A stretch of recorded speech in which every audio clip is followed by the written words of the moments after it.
8h32 sur BFM TV, RMC, et mon invité est Jacques Attali. Bonjour. Bonjour. Essayiste, économiste, président de France Positif, auteur de près d'une centaine d'ouvrages, dont celui-ci, Le Monde, mode d'emploi, comprendre, prévoir, agir et protéger.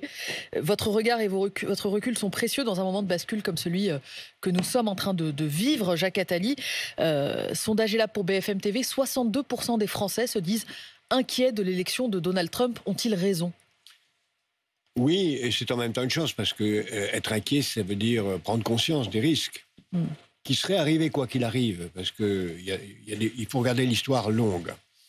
Et l'histoire longue nous annonçait déjà un repli des Américains sur l'Amérique, une prise de conscience de l'Amérique, de ses dangers, de tout ce qu'elle court comme catastrophe, qui a commencé d'ailleurs avec Obama, qui a commencé à se replier. Et donc Trump accélère ce mouvement, sans pour autant résoudre ou annoncer qu'il va résoudre les grands problèmes de l'Amérique, qui restent aussi des tendances longues. La dette publique américaine, avant même qu'il ne rentre en fonction, en janvier, la dette publique américaine va atteindre le plafond qui fait qu'ils ne pourront plus payer les fonctionnaires, sauf à prendre des mesures d'expédient, comme ils l'ont fait à plusieurs reprises. Donc il y a des tendances profondes de la société américaine qui va l'amener à être de plus en plus fermée sur elle-même, oubliant le reste du monde, y compris en laissant le dollar courir sa vie. Et j'ai lu avec attention ce que vous écrivez sur votre site internet, sur le danger pour l'économie, pour l'Ukraine, pour l'environnement notamment. Mais avant cela, je voulais revenir à une question que vous avez posée. Précisément, sommes-nous préparés à un retour au pouvoir de Donald Trump ?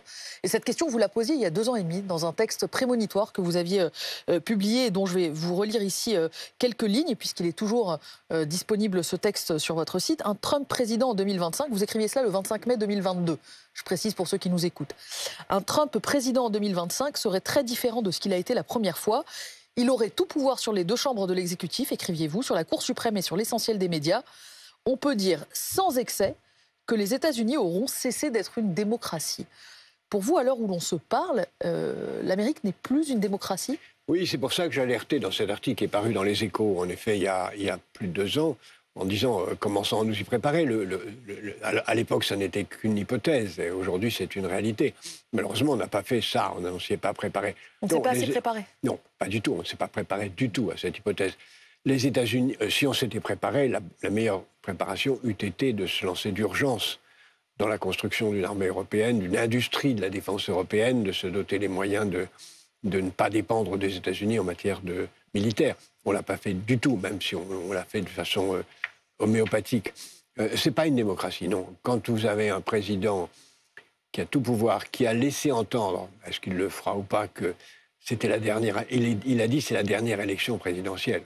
Ça veut dire je suis là pour toujours. Je ne pense pas qu'il pourra le faire.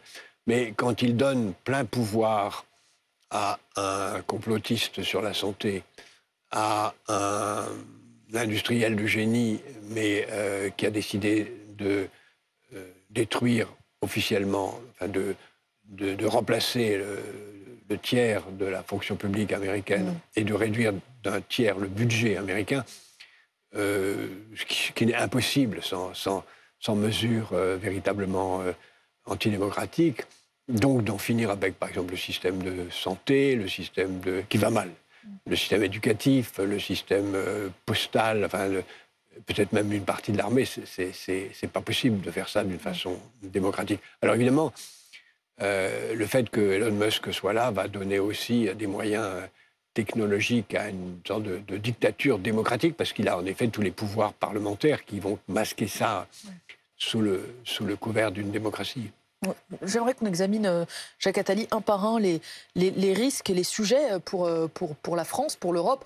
Vous dites risque, mais vous dites aussi opportunité. Puisque vous évoquez Elon Musk, je vous propose de commencer par exemple sur l'économie, parce que prévoit Donald Trump précisément sur le sujet de la course à l'innovation, donc soutenu effectivement par Elon Musk, qui se propose de déréguler. Donc ça veut dire des lois plus souples, par exemple, sur l'intelligence artificielle ou sur les médias sociaux. Ça, c'est un risque pour la démocratie. C'est un risque pour la démocratie. Ça veut dire que le vrai pouvoir n'appartient plus à Washington, il appartient à la Silicon Valley, à ceux qui dirigent ces entreprises et qui imposent une dérégulation absolue qui va être D'ailleurs, ça a été un grand débat entre Elon Musk et Thierry Breton, entre les Européens et les Américains. Et les Américains de la Silicon Valley non plus... qui ne souhaitent pas de régulation. D'aucune sorte. Or, cette régulation est absolument nécessaire, non pas pour brider le développement, qui est évidemment souhaitable, mais pour empêcher que ce développement aille jusqu'à le développement d'armements qui échappent aux humains, d'une intelligence artificielle qui échappe aux humains. L'intelligence artificielle, c'est un outil extraordinairement positif, mais le fait d'utiliser les fake news, comme l'a fait Elon Musk dans cette campagne, en faisant des faux messages, alors est-ce qu'il est derrière, sans aucun doute, des faux messages de Kamala Harris ciblés sur des populations en faisant dire à Kamala Harris exactement ce que cette population n'a pas envie d'entendre. C'est-à-dire, voilà, elle va faire ça contre vous. Aux pro-palestiniens, des messages sionistes fanatiques et réciproquement des messages pro-palestiniens quand ils s'adressaient à une audience juive. Et ceci sur tous les milieux. On peut imaginer ça maintenant qu'il est au pouvoir, M. Musk est au pouvoir, d'une façon qui fasse de la vérité une dimension tout à fait annexe de l'exercice de responsabilité. Mais est-ce que c'est un risque pour l'innovation européenne, par exemple, puisque les entrepreneurs européens disent l'Europe a plutôt tendance à réguler avant d'innover. Aux États-Unis, on pousse les innovateurs d'abord. Oui, alors il ne faut pas caricaturer. L'Europe a aussi des grandes entreprises. Par exemple, il existe une entreprise d'intelligence artificielle en Europe qui est aussi bonne, sinon meilleure, que les entreprises américaines, et qui s'appelle Mistral, qui n'a pas du tout été empêchée par la régulation et qui devrait se développer davantage si elle avait encore plus de moyens. C'est un exemple parmi beaucoup d'autres. Donc, non. Pour l'instant, les régulations européennes n'empêchent pas le développement. Ce qui empêche le développement, c'est qu'on n'a pas de politique industrielle, on ne concentre pas les moyens. Il y a aux États-Unis des institutions qui existent, qui d'ailleurs ont été développées sous tous les présidents, et en particulier par Biden, sous le nom de IRA. Qui est un paquet de mesures protectionnistes pour promouvoir les industries américaines. Voilà, qui était énorme. Nous n'avons pas l'équivalent en Europe. Ça existe, mais de façon extrêmement faible. Donc, nous n'avons pas les moyens. Plus exactement, l'argent existe, parce que les emprunts... On n'arrive pas à les mettre ensemble. On n'a pas la cohérence d'ensemble. On se disperse. On n'a pas de politique industrielle. Tout est dans le rapport Draghi. Et ça, Jacques Attali, le rapport Draghi, l'ancien commissaire européen, qui propose, je précise pour nos auditeurs, d'avoir un paquet commun de 800 milliards d'euros par an pour pouvoir précisément que l'Europe puisse défendre ses industries. L'argent existe. On a les bras, mais on n'a pas la tête. Et je voulais en arriver précisément aux industries, parce que le programme économique de Donald Trump est extrêmement simple aussi en la matière, c'est-à-dire tout ce qui provient d'autres continents et précisément d'Europe, minimum 20% de taxes douanières. Et puis par ailleurs, des régulations là encore sur le sol américain pour pousser tout simplement les entreprises à s'installer aux États-Unis, à produire aux États-Unis. Est-ce que ça, d'abord, est-ce que vous pensez qu'il va l'appliquer comme programme? Et quelles conséquences ça peut avoir en Europe? On voit ces plans sociaux se multiplier en Allemagne, en France. On se dit que ça va être de la destruction d'emplois massive. Oui, c'est possible. Il va sans doute le faire, en tout cas pour commencer la négociation, parce que la principale victime recherchée, ce n'est pas l'Europe, c'est la Chine, où il propose 60% de hausse des taxes. Qu'on peut comprendre, non pas à un tel niveau, mais on peut comprendre l'inquiétude quand on voit que l'industrie chinoise est en train de balayer l'industrie européenne et américaine en matière automobile et dans tous les domaines de l'industrie de la consommation, parce qu'ils ont... préparer bien mieux que nous les industries du futur. Donc on peut comprendre la volonté de le faire. Mais en fait, il va se tirer une balle dans le pied, parce que si vous augmentez les taxes, vous allez augmenter les prix, donc vous allez créer de l'inflation, donc vous allez agir contre le pouvoir d'achat des gens. Donc ce n'est pas... quoi qu'il arrive, l'inflation va remonter aux États-Unis, le dollar va être menacé, et ça ne peut réussir, une telle politique, que si... les industries américaines réagissent d'une façon efficace. Je ne sens pas cette réaction venir. Je ne sens pas l'industrie américaine capable de concurrencer l'industrie chinoise, même s'il le faudrait. Et je ne sens encore moins l'industrie européenne, puisque c'était votre question, en situation de concurrencer l'industrie chinoise. Est-ce qu'il faut craindre pour l'emploi en Europe? Oui, sans aucun doute. Il faut craindre pour l'emploi. Là encore, sauf si on se donne les moyens, si on considère que cette crise est une opportunité. C'est une chance.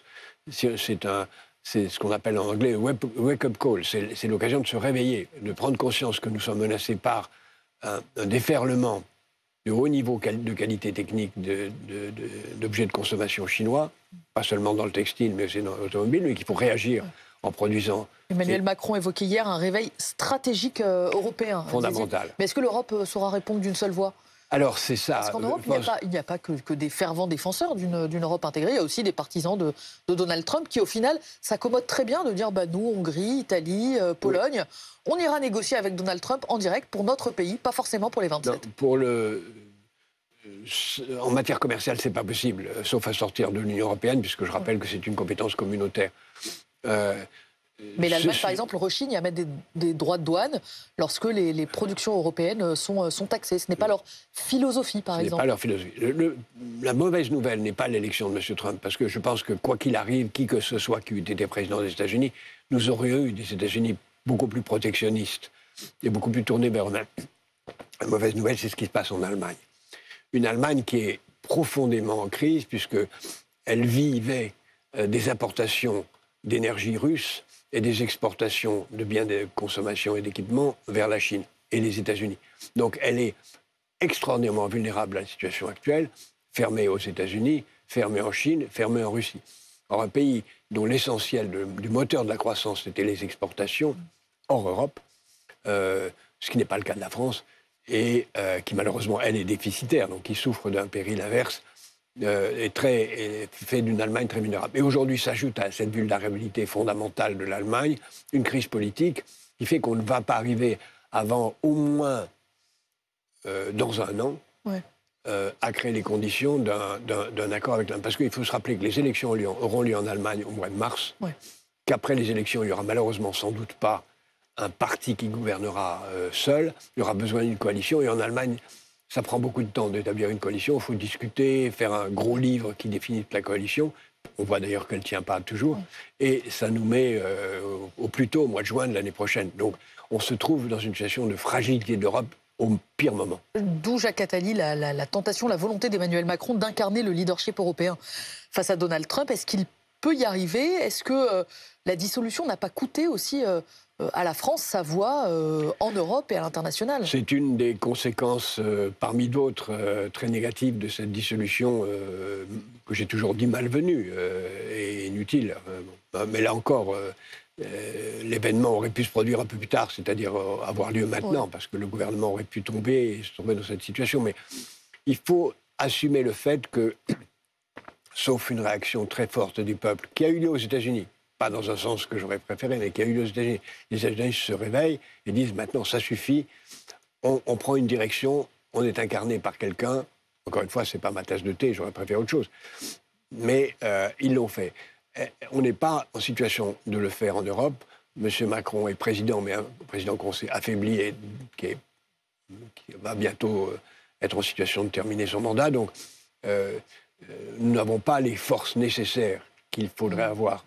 L'Union européenne, en tant que telle, pourrait réagir si la commission qui vient d'être nommée décidait d'appliquer le rapport Draghi.